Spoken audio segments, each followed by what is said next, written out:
Dulu itu kan fungsi dari sosial media itu sebagai etalase, bukan untuk mereka mengambil keputusan untuk beli. Orang tuh punya alasan nge-follow kita itu karena dia ingin tahu konten selanjutnya. Berarti itu kan ada standarisasi tuh. Tapi kok pas kita bikin ternyata cuma 100 nggak sampai gitu kan. Ya bisa jadi memang karena nggak klop sama brandnya kita.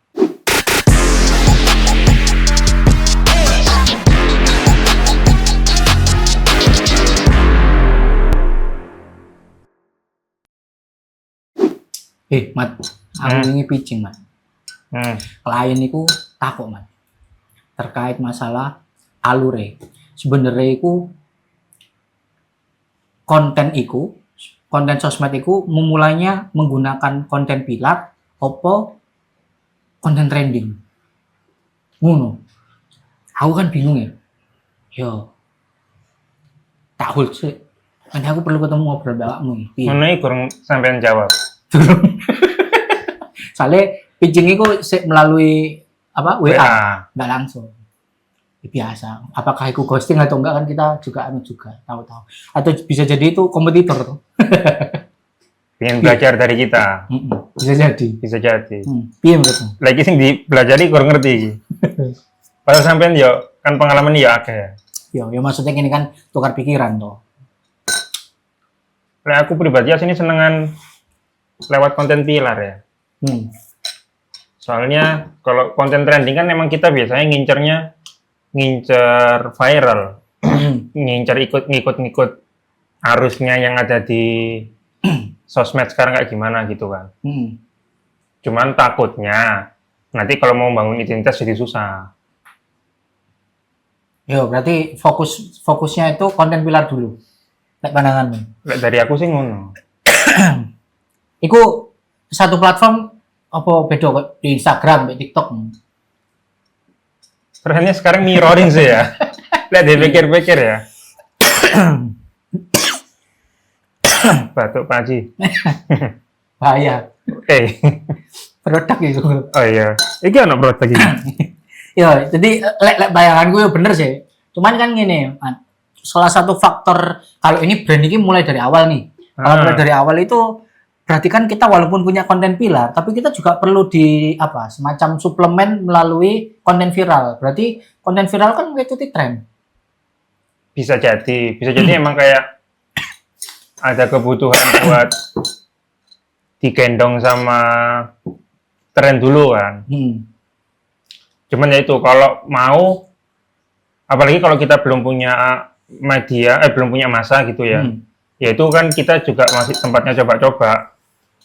Kayaknya nggak apa-apa deh kalau kayak gitu, ya coba 10 konten, yang berapa viral, yang berapa ngambil referensinya dari konten viral, yang berapa yang kita develop sendiri. Oh, berarti kayak semacam testing sih ya? Testing itu. Yo. Nang gadung ngono ya? Ya kan? Testing terus. Sampai gini ngerti. Nah, ini kan lagi testing kita. Iya, lagi testing. Tiket kayak kemana? Aku mana tanya Mbak editor. Editornya lo ada lo. Ini mau merendasku sok gede. Boom. Ngawur. Editornya lo kameramen. Oh iya. Nyekel 3 kamera. Lo, ya mau gak sakti. Iya. Yo. Berarti lah lanjut balik nang mau itu tetap ya. Yo kalau pandanganku sih kemarin itu aku nyampaikan juga seperti ini sih. Yo tetap kita fokuskan karena kita tahu ya branding produk mereka itu apa. Jadi harus tahu pasar. Maksudnya orang tuh punya alasan nge-follow kita itu karena dia ingin tahu konten selanjutnya. Berarti itu kan ada standarisasi tuh. Nah itu juga yang bikin konten tren kadang-kadang nggak works ke pengarah gambarnya nih. Lanjut. yang bikin kadang-kadang konten tren itu ternyata nggak works sama brandnya kita. Bisa jadi kita udah, oh ini tren viral. Sudah banyak kreator yang bikin dan hasilnya selalu bagus gitu kan. Yang kita lihat kreator 10.000, 100.000, 1 juta views-nya. Tapi kok pas kita bikin ternyata cuma 100 nggak sampai gitu kan. Ya bisa jadi memang karena nggak klop sama brandnya kita. Bisa jadi memang trennya viral dan cocok sama kreator-kreator tersebut. Misalnya konten joget terus tiba-tiba ada seseorang pas lagi ya mungkin, cuman mungkin talentnya yang kaku nggak bisa joget. Atau misalnya tiba-tiba Ustadz ya mungkin jadi viral sih Ustadz joget-joget ya. Cuman ya maksudnya kan bisa jadi memang tren itu juga nggak bisa kita tutup mata langsung, oh ada tren bagus, tren bagus kopi. Iya. Berarti aku nangkep kalau tadi pertanyaannya itu adalah konten viral dulu atau konten pilar, itu kan fokus mereka itu seharusnya kan, bayanganku nih, kalau kita tarik ke belakang dulu, karena case atau kasus yang kita bahas ini tuh lebih ke teknis ya, eksekusi. Kalau menurutku yang harus dipahami dulu itu kan fungsi dari sosial media itu sebagai etalase, bukan untuk apa istilahnya, bukan untuk mereka mengambil keputusan untuk beli, ngerti nggak maksudnya? Jadi itu berpengaruh ke konten tren atau konten viral. Sama Highland. Konten pilar atau viral. Konten sebagai identitas yang lebih panjang atau yang kita nyarinya yang viral-viral aja gitu.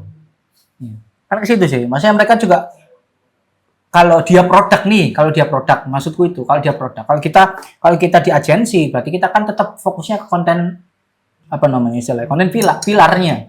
Kalau dia sebagai produk nih. Karena kemarin dia nggak nyebutin produknya apa, cuma tanya terkait itu. Makin mencurigakan. Iya itu. Coba ngomongnya. Tersebut dan ini. Cuma yang pertimbanganku lagi tadi kan karena kalau kita pilar, kita kan biasanya kalau udah nyiapin pilar, kita nyiapin jangka panjang. Kalau kita nyiapin jangka panjang, itu artinya kita nyiapinnya branding untuk identitas kita kan. Iya. Ya, berarti kan turunan kan. Harusnya kan tadi sebelum ke konten pilar ataupun konten viral, berarti kan brand guideline. Cuman bisa jadi kita bikin konten pilarnya nyari dari tren. Misalnya ada tren orang-orang lagi banyak main games, ya udah kita bikin pilarnya kita juga salah satunya games. Kalau itu cocok sama brand kita.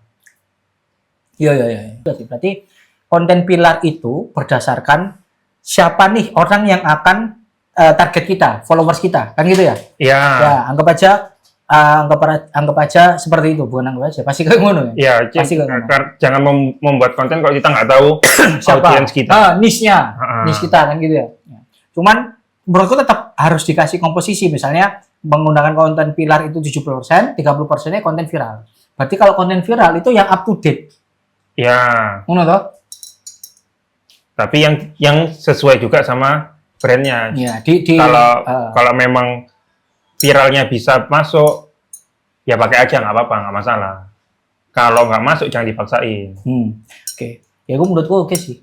Bisa. Jadi paling nggak kita tuh punya gambaran ke klien itu seperti ini. Ya, mereka itu fokusnya mau ke apa? Kalau langsung fokus ke teknis pembuatan konsep pilar, itu kan berarti kita harus tahu dulu dia. Ya. Si perusahaannya profilnya seperti apa, profil audiensnya juga seperti apa. Jadi kan kita harus nyocokin juga. Betul. Cuman kalau kita pilar identitas nggak ada yang nonton kan juga percuma ya. Awareness-nya nggak dapet. Nanti kalau awareness nggak dapet kan bawah-bawahannya tambah kosong gitu kan ya. Oke. Ya, berarti kayak mana ya? Bisa disimpulkan, bisa di-mix ya tadi persentase 70-30 sepakat? Gaul. Ya, tapi mungkin itu nanti bisa tergantung sama brand. Mungkin ada yang 60-40 lebih cocok. Ya. Oke. Ada yang 100 kosong. Terjawab. Selesai. Nah, kalau misalnya tadi kita sudah tahu formulanya kita kan ya. Kira-kira buat mulainya konten, buat klien-klien itu biasanya kita nyiapinnya apa aja sih? Kalau aku ngelihatnya soalnya salah satu kebutuhannya kita itu kebutuhan brand, itu brand representatif. Jadi muka yang jadi face-nya brand. Bisa ambassador atau bisa talent kayak gitu. Itu kira-kira memang masih semua brand butuh yang kayak gitu? Oh iya. Benar. Atau ternyata memang ada brand yang nggak butuh ada talent di depan kamera? Ya, sebenarnya kalau kita bicara brand itu kan apa istilahnya ya? Bukan hanya 1, 2, 3 tadi, tapi brand itu kan keseluruhan. Maksudnya apa? 360 derajat semua. Tapi kalau sebagai perwajahan, contoh nih paling gampang nih, yang sering kita lihat ya sehari-hari Kak. Brand rokok, oh ya, rokok kan tidak menunjukkan produknya, tapi kan lebih ke vibes. Tapi orang itu tahu. Ya, Berarti karena itu tidak menjawab apa? Berarti itu tidak harus. nah kalau kayak gitu Tapi kalau kisah di sosmed, kayaknya perlu deh. Kayak menurutku ya. tapi masalahnya itu juga sesuatu yang Kayak gini, contohnya, saya tak potong ya. Kalau kita ngomong perwajahan, aku setuju walaupun brand yang tak sebutin tadi ya, contoh ya. Kalau kamu tahu terkait masalah iklan produk tadi yang tak sebutin, sama ada Om Jin. Ngerti ya produk apa? apa? Om Jin. Om Jin? Heeh. Aku monggo, Oh, okay. aku beri 3. Iya. Ngerti ya itu langsung produk apa kan? Iya. Ya itu perlu sih Nah, tetap. Kalau itu kan tapi kan maksudnya medianya masih media yang agak agak dahulu gitu kan ya. Iya sih. Ya kan medianya TVC gitu Iya, kan. divisi. Nah, kalau yang sekarang kebanyakan kebutuhan brand adalah salah satunya di sosial media.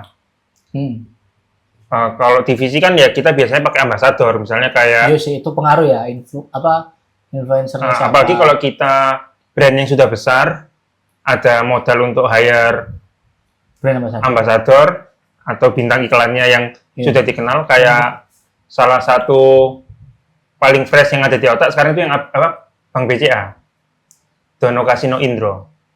Oh iya benar. Dono Kasino, nah kan, kalau Dono Kasino, Iya. itu bintang iklannya Om Indro.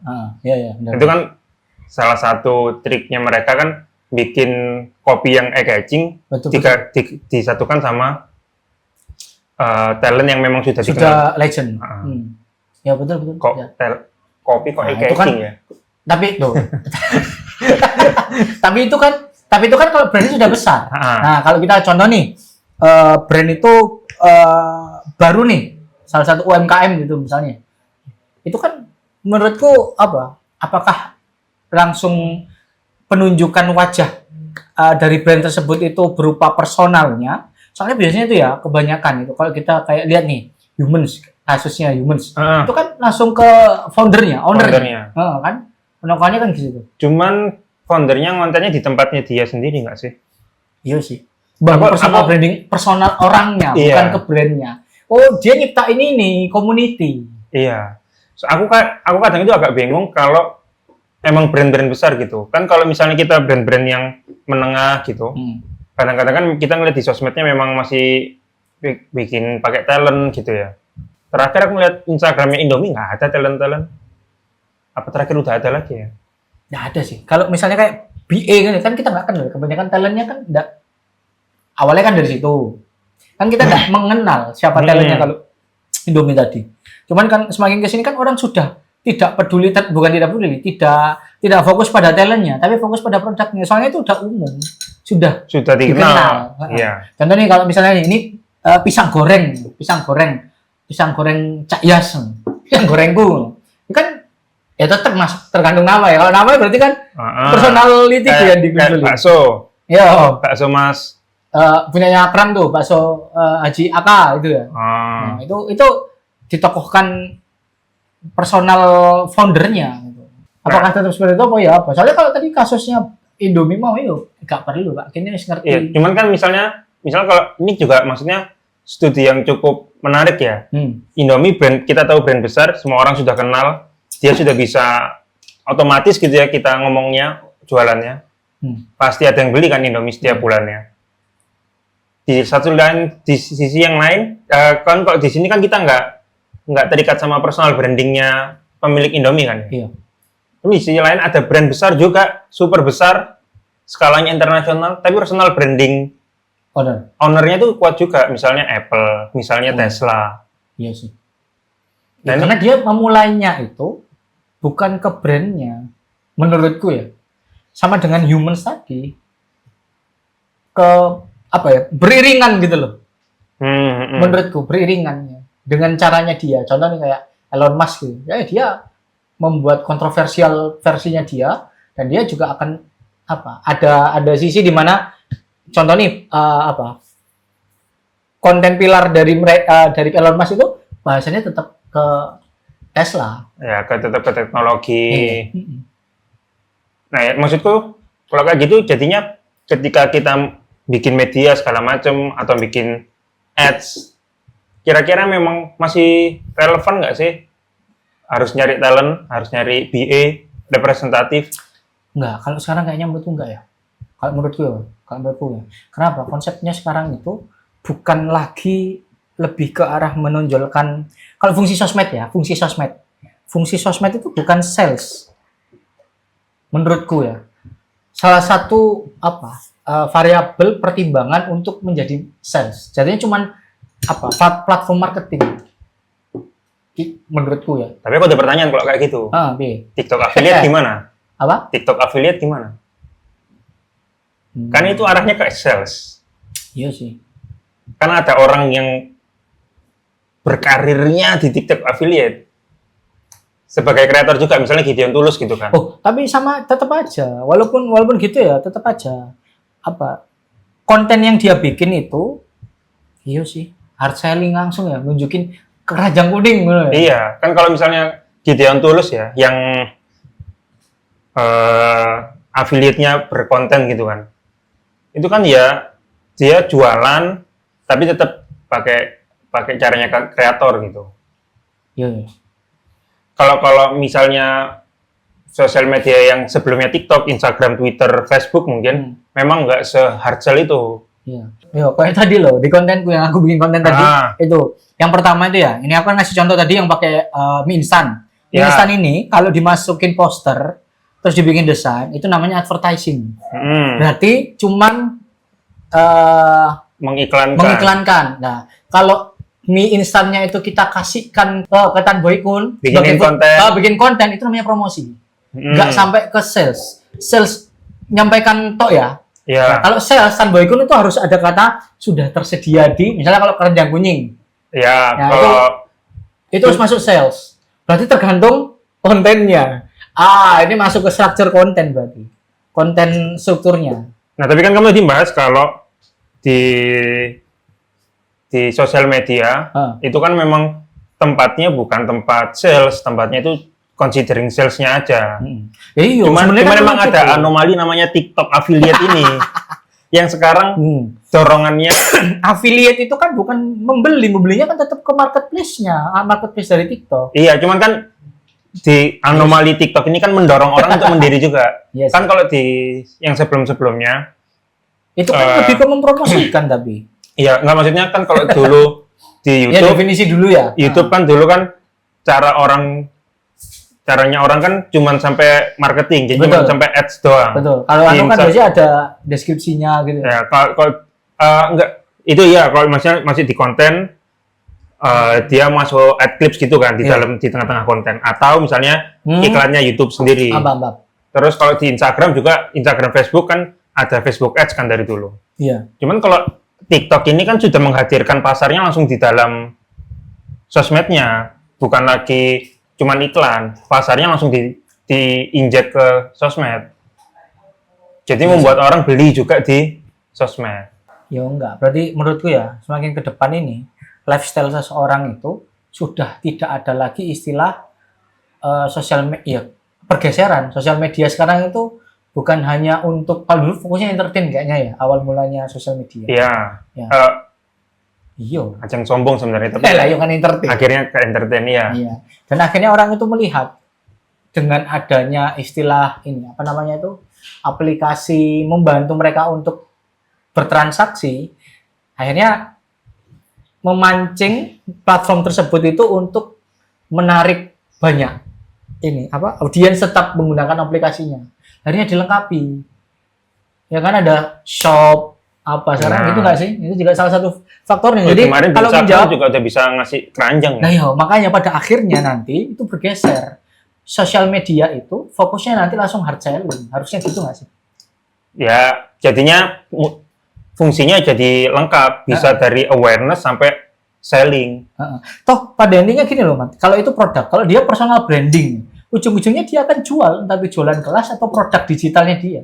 Ya, atau kalau misalnya masih pakai cara laman, jualan endorse, nyari ini kan, siapa yang mau diiklankan, atau misalnya diafiliasikan ke personalnya dia. Ya pada intinya akan masuk ke situ. Toh toh seperti anggap saja kayak kita lihat BUMN, itu kan juga mereka tetap akan menjual. Yang mereka jual itu apa? Citra. Ini kan bukan hanya apa? Bukan hanya sekedar mereka untuk penjualan secara langsung. Tetap variabel untuk ya enggak masuk sih. Maksudku dalam artian tetap sosmed ini fungsinya itu tergantung dari purpose dari brand itu sendiri sih tetap sih. Ya, tetap kan kalau B2C gitu yang banyak kayak retail gitu mungkin bisa jualan di langsung gitu ya. Cuman B2B kan keranjang kuning aneh juga ya. Iya. Iya betul. Walaupun mungkin ke depan mungkin bisa kita juga nggak tahu. Berarti bisa hipotesanya itu adalah kalau yang produk itu B2B, sosmed itu hanya sebagai variabel marketing. Ya. Menurut ya. Kalau B2C udah bisa difungsikan sebagai closingnya, salesnya. Kalau kita lihat sekarang tadi bahasan kita tadi, aku melihat ada sebuah perbedaan fungsi dari sosial media antara orang kota dan daerah. Nah, aku kayaknya gak terlalu familiar. Iya, contoh kita tuh melihat ya orang-orang yang mereka mengambil sosial media, bukan sosial media, platform digital itu sebagai semacam pekerjaan, monetisasi, dilakukan monetisasi itu kebanyakan mereka yang ada di daerah. Ngerti gak sih? Di daerah malah? Iya. Kalau di kota itu mereka kayak semacam hanya sebagai apa? Lifestyle? Iya, entertain, lifestyle gitu dong. Iya menurutmu? Kalau misalnya contohnya apa? Kalau aku jadi ke bayang dua, yang pertama yang tempatnya setboard. Ya itu maksud gue itu Mas. Itu bahkan dia sampai nggak ngerti kalau dia sampai dipromosiin sama platform yang tidak boleh ya. Dia nggak ngerti. Yang kedua yang tak ingat itu kampungnya Nopek. Iya. Soalnya kan pas Nopek pulang gitu ya ke daerah, dia langsung ngomong diserbu sama youtuber kabupaten gitu. Iya. YouTuber daerah. Soalnya kalau dari beberapa kali aku nonton Nopek waktu tahun berapa ya itu ya? Agak lama.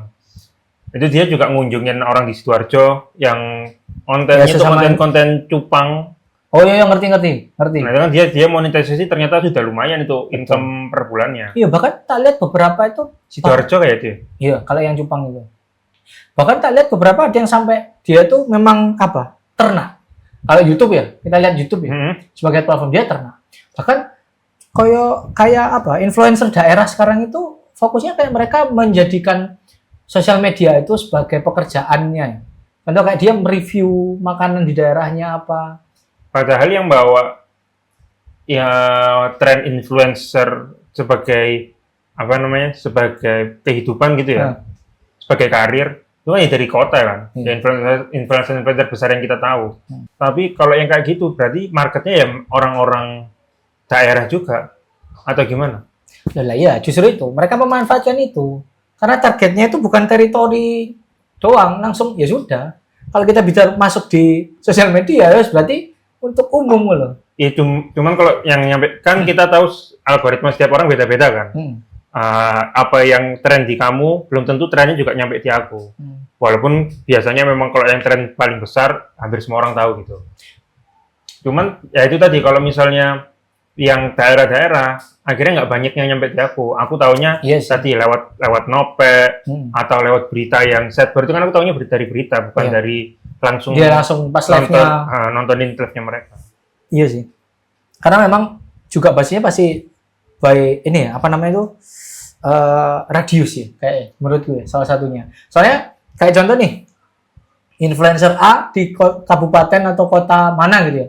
Ya belum tentu yang kita di Surabaya masuk radiusnya dia, atau bisa jadi bukan bahasan niche dulu ya, bukan bahasan niche ya, tapi teritori jangkauan. Bahkan kita nggak tahu influencer daerah itu nggak kenal.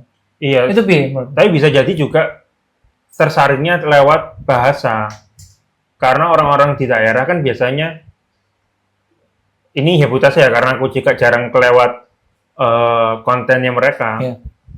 Bisa jadi mereka yang tidak sehari-harinya nggak Indonesia full bahasanya, ada bahasa daerahnya, akhirnya di konten juga bahasa daerah, itu ke filter yang nggak ngerti bahasanya, jadinya nggak kebagian nonton. Iya, tapi itu juga menjadi salah satu faktor relatable. Contoh nih ya, Mas Pepeng nih, yang tuwek di dalan, gedangan itu. Ya, tapi dia juga akhirnya naik. Selain dia stand up, dia juga naik, udah jadi MC apa gitu. Jadi menurutku orang-orang di daerah itu juga memanfaatkan itu, sedangkan orang-orang di kota yang yang settle ya, itu nggak melihat. Cuman bedanya mungkin personal ya, kalau kita bicara personal branding. Cuman bedanya ini tadi kalau disebut kayak gitu ya, kalau misalnya yang masih daerahnya masih kota gitu, dia masih punya karir lain selain income-nya misalnya dari YouTube aja atau dari TikTok aja. Dia tadi misalnya bisa jadi MC. Iya sih. Bisa kalau ikut komunitas stand up dia bisa stand up Iya. atau ya nanti ada karir-karir lainnya bisa kebuka.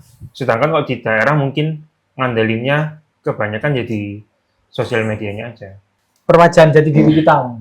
Tapi kalau peran sosial media ya shiftingnya dari TikTok dan affiliate itu, karena TikTok ngebuka mata banyak orang tentang affiliate yang sekarang juga ada di platform-platform lain, jadinya akan lebih riuh, akan lebih berisik tentang jualan daripada yang dulu kita menikmati konten-konten entertain. Ya, tapi akhirnya ini kesimpulanku ya, bukan kesimpulan ini kita tutup aja, nanti kita bahas konten lainnya ya. Masih perlu nggak sih agensi kreatif di sosial media? Kan kita bisa itu. Bisa jadi fungsinya juga beralih. Tadi kan kita ngomong ada kreator yang afiliasi segala macam, ya kita nanti akhirnya agensi kreatif ke lini-lini tadi ya, sesuai dengan kalau ada brand masuk, kita cari afiliator yang kuat, yang bagus, kita arahkan segala macam. Bisa jadi seperti itu. apa? Jadi kalau teman-teman butuh bantu terkait masalah sharing, discuss, atau bahkan layanan terkait masalah branding dan sosial media, bisa di Gadoin aja.